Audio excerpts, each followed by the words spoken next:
In a former factory in Wuhan, China, 22-year-old Xiong Feng, or Daiki, catwalks, spins, and dips. Each of these moves are components of a style of dance called voguing, popularized by a mostly queer black community in the United States during the 1980s. It was seen most often in underground competitions called ballroom.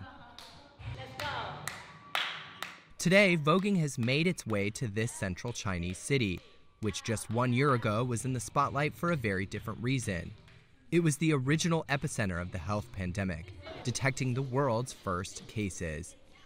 In January, Wuhan went on a 76-day lockdown and was isolated from the rest of the country. Daiki is the only Vogue instructor in the city and says his small class has swollen in size since the lockdown was lifted. His students say they look to live more authentic lives in the wake of a traumatic year. 23-year-old Crisp is one of them. After this pandemic, I feel that Vogue dancing has given me a lot of emotional support during this period, because it made me realize that we need to seize every minute and every second to be who we are.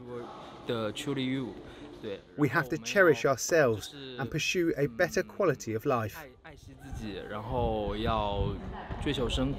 Together, Daiki and his class filmed a music video, their first in-person project together since the lockdown ended. The purpose of shooting this video is to let everyone know that Wuhan also has a voguing and ballroom culture. Previously, because of the pandemic, everyone was locked up at home and couldn't get out.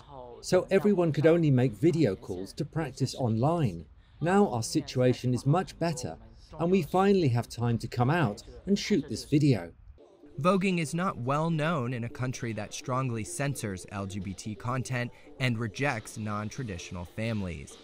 And yet, Wuhan has its own thriving community because of people like Daiki, whose dream now is to keep growing Wuhan's first ballroom community.